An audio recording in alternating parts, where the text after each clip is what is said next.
Madame, mademoiselle, monsieur, bienvenue à Métro News. Voici les principaux titres qui seront développés aujourd'hui. Des directeurs d'école plaident en faveur d'un retour des élèves en salle de classe. Toutefois, ils se disent conscients de la situation difficile dans laquelle évoluent les parents ainsi que les élèves. La distribution du carburant se poursuit normalement dans les stations-service environ 2 semaines après le début de leur réapprovisionnement. Néanmoins, les contraintes liées au prix ajusté par le gouvernement au cours du mois de septembre se font sentir. Alors que la crise politique perdure, les supporters du ballon rond ne lésinent pas sur les moyens en vue de supporter leur sélection favorite. La victoire du Brésil face à la Serbie cet après-midi a provoqué un embouteillage sur l'autoroute de Delma.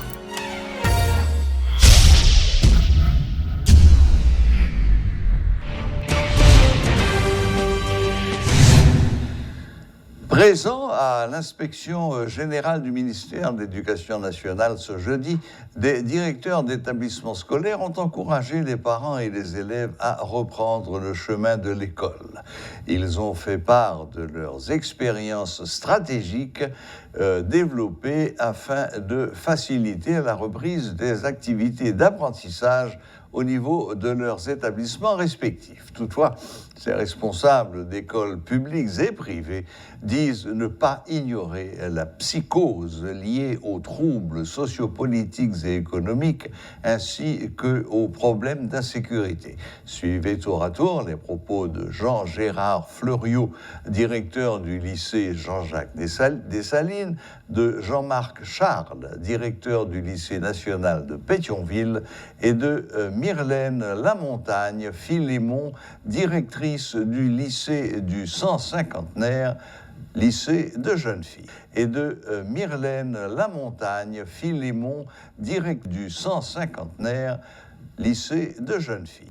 Pétionville, et de Myrlène Lamontagne Philémon, directrice du 150naire, lycée de jeunes filles. Pétionville, et de Philémon, directrice du 150naire, lycée de jeunes filles. Et de Myrlène Lamontagne Philémon, directrice du lycée du 150naire, lycée de jeunes filles. Pétionville, et de Myrlène Lamontagne, directrice du lycée du 150naire, lycée de jeunes filles. Pétionville, Lamontagne Philémon, directrice du lycée. Henry a dirigé sauf comme nous remarquons le volant qui là qui souterrain là qui bataille là ensemble avec l'état premier ministre pas gain yeux pour entendre, yo pas gain capacité pour comprendre. Nous-mêmes syndicats nous venons parler avec eux pour nous expliquer qui conséquences crise l'en produit dans vie population dans moment n'a parlé là. Donc première conséquence crise là c'est manifestation bossale dans tout un coin pays qui permettent un pillage dans bien privé monio.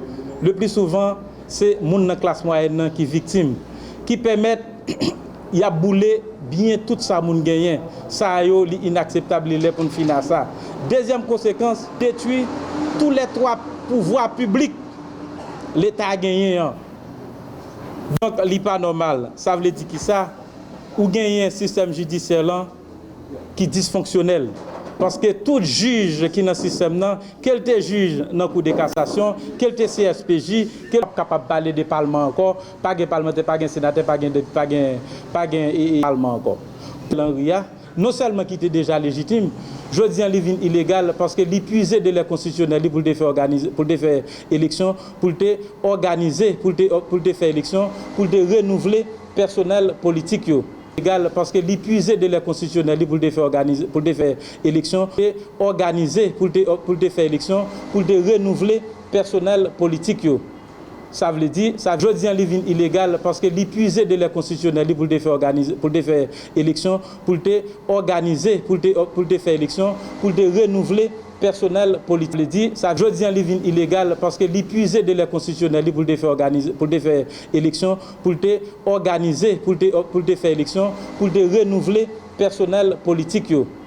Ça veut dire ça jodi en livre illégal parce que l'épuisé de la constitutionnelle pour te faire organiser pour te faire élection pour te organiser pour te faire élection pour te renouveler personnel politique yo. Ça veut dire ça jodi en livre illégal parce que le constitutionnel pour te faire organiser pour te faire élection pour te organiser pour te faire élection pour te renouveler personnel politique yo. Ça veut dire ça jodi en livre illégal parce que l'épuisé de la constitutionnelle pour te faire organiser pour te faire élection pour te organiser. Le Canada prend ses sanctions contre des responsables haïtiens pour ne pas avoir à intervenir, selon le spécialiste Fritz d'Orvilliers, arguant qu'il s'agit de mesures légales dont il existe des précédents.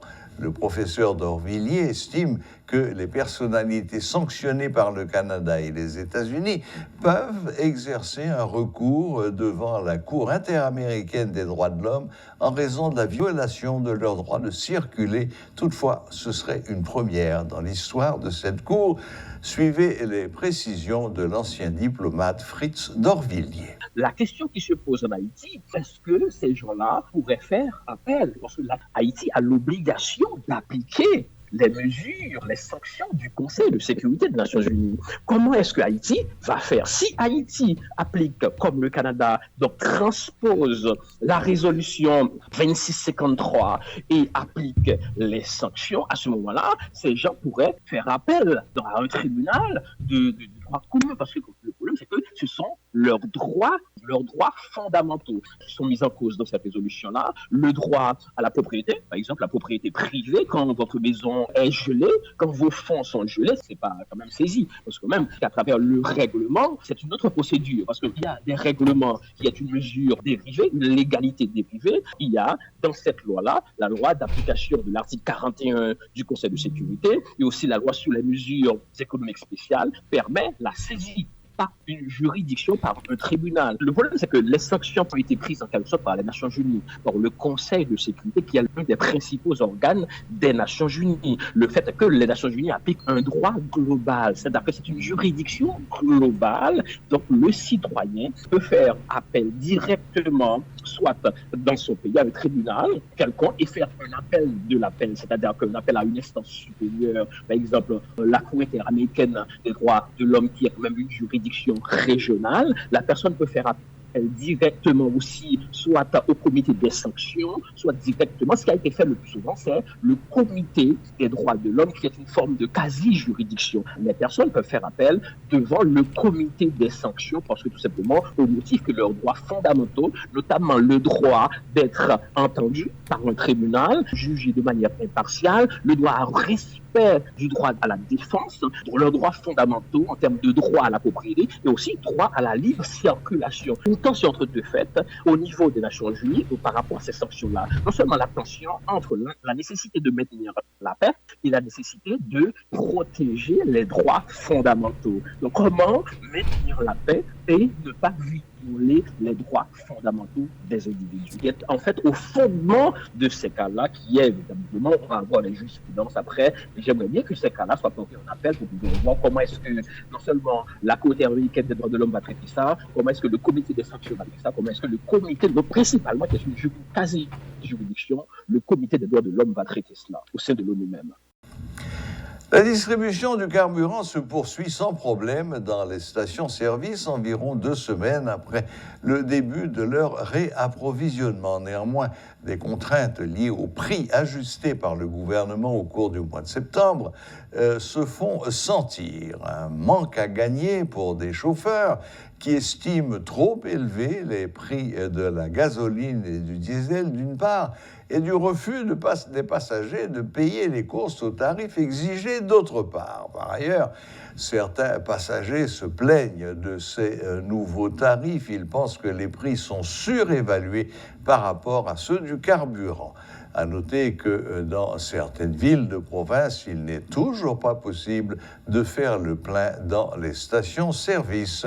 Suivez ce reportage de Richie Fortuné. Une quinzaine de jours après la distribution du carburant dans les stations-service, il n'y a pas d'attroupement de la majorité des pompes constatées, mais certaines restent fermées. Dans celles qui fonctionnent, la vente des bidons n'est pas interdite. Les nouveaux prix fixés par le gouvernement et contestés par la population s'appliquent et cela ne semble plus être une préoccupation.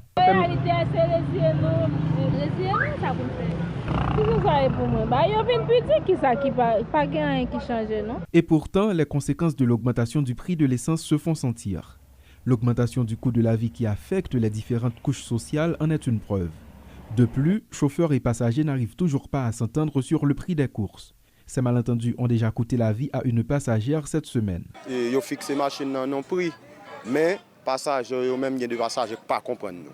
Parce qu'il y a des passagers qui toujours choisi 15 gouttes, 25 gouttes, 30 gouttes, 35 gouttes. Donc il faut passagers qui essayer de comprendre le chauffeur. Le chauffeur pas seulement vivre des gaz là, le chauffeur vivre de produits nécessités autour. Près de 2 semaines depuis que les chauffeurs de taxi ne se cassent plus la tête pour s'approvisionner en carburant.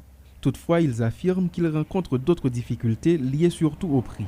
Ça c'est plus bon pour nous à 114 $. Mais le problème qui vient de passer, on a une grosse discussion entre nous-mêmes avec les passagers. Nous avons un gros plein de ça parce que les prend déjà qui à Pétionville. Et elle mettait 55 gouttes, en 75 à Piblin, ils mettaient 40 gouttes. Voilà qui qu'on a nous trouvé un gros dilemme avec les passagers. On pas foutu une question de 10 gouttes pour nous remettre.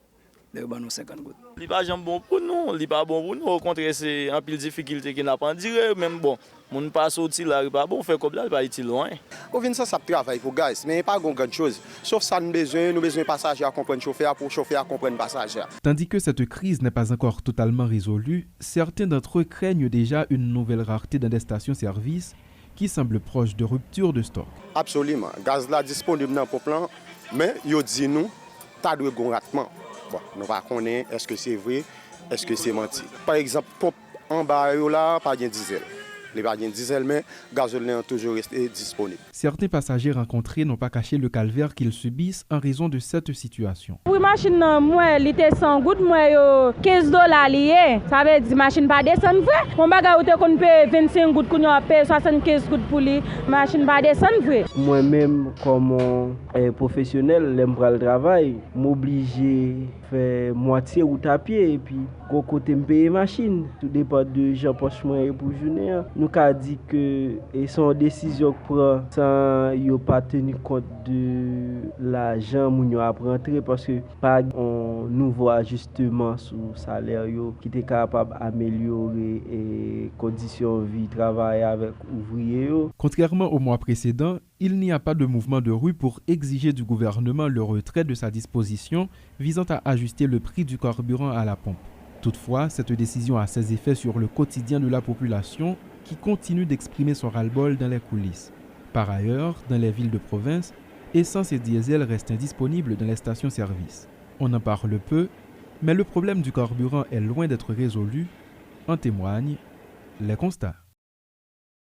L'organisation Antenne Ouvrier Haïti dénonce la hausse du prix du carburant ainsi que les nouveaux tarifs des courses des transports en commun, jugeant ces décisions inacceptables. En conférence de presse jeudi, elle a appelé toute la population, y compris les ouvriers, à se révolter contre cette décision afin d'exiger une révision à la baisse du prix des carburants. Rudy Pierrette, secrétaire général de cette structure. Antenne Ouvrier profite du gouvernement PHTK 3e version. Est-ce que yon ouvrier pas gen droit gen machine ou sinon motocyclette? Parce que les yon ouvrier cap touché 685 gouttes par jour, fin acheter yon gallon gaz pour 570 gouttes, li rete 115 gouttes dans mel. Gouvernement augmenté prix kous machine yo. Plus passé 100%. Les nous prenons un ouvrier qui habite la plaine ou bien dans n'importe zone, dans n'importe commune dans zone métropolitaine là, la payer 2 courses machine pour pipiti pour le travail sur route aéroport. Ça veut dire qu'il a besoin de 200 gouttes par jour pour pipiti pour le payer machine. ouvrier a gen pour le manger 2 fois pour journée. Alors que c'est 685 gouttes li touché comme salaire minimum pour une journée de travail. Et puis, journée jodi a, nous besoin 3 fois plus cob pour nous acheter produits de première nécessité. Qui donc, moun qui dit au former gouvernement qui dans tête pays a, yo pas jamais posé tête question comment ouvrier travailler avec tout l'autre malheureux qui dans quartier populaire faire vivre. Antenne ouvrier Haïti vient lancer un appel par ouvrier travailler avec toute masse peuple là. Continuer lever camper pour forcer gouvernement criminel PHTK 3e version. Ariel Henry a dirigé à descendre prix gaz et prix transport en commun dans le pays. Antenne ouvrier a rappelé nous tous ouvriers travailler avec toute masse populaire, seul choix nous gagner, c'est bataille pour craser le système capitaliste pesé sous CA pour nous construire un système socialiste côté nous capables de vivre avec toute dignité nous comme monde. La victoire du Brésil face à la Serbie cet après-midi 24 novembre a provoqué des vagues de liesse sur l'autoroute de Delma, allant jusqu'à paralyser la circulation automobile. Certains supporters affirment que c'est aujourd'hui que le mondial a débuté, alors que d'autres estiment que la Seleção est en pleine forme pour remporter un 6e mondial. Suivez ce reportage de Rudolf Pierre-Louis.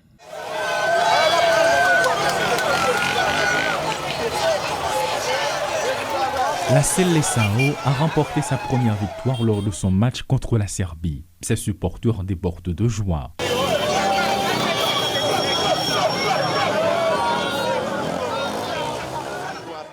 Victoire ça, parce que le plus souvent, l'équipe ça est patient. Sur l'autoroute de Delma, les rues sont bruyantes. Au volant de leurs véhicules, sur des motocyclettes ou à pied, l'ambiance est surchauffée.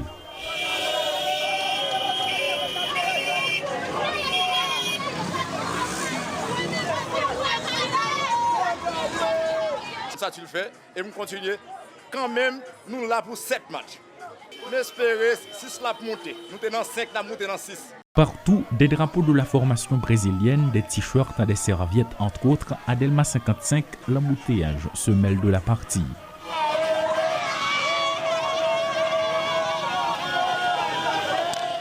Dans le commencement, le match n'est pas tellement bon. Nous venons vers 25 minutes dans le match, dans le match parce que nous avons cherché le couleur. Mais c'est un problème profondeur. Sur des séparateurs, le jaune et vert sont visibles. À quelques mètres de là, le bleu et blanc des fanatiques de l'Argentine dominent. Des supporters des camps différents qui se comprennent apparemment. Durant ce moment de réjouissance, la tendance laisse croire que les fanatiques attendaient cette victoire pour commencer à défiler sur des motocyclettes, non pas pour protester, mais plutôt oublier la frustration provoquée par l'insécurité.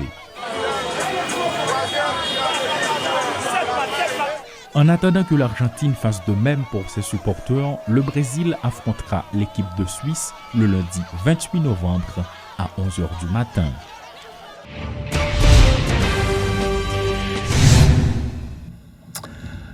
Voilà, la boucle est bouclée. Merci de nous rester fidèles et à la prochaine, même heure, même chaîne.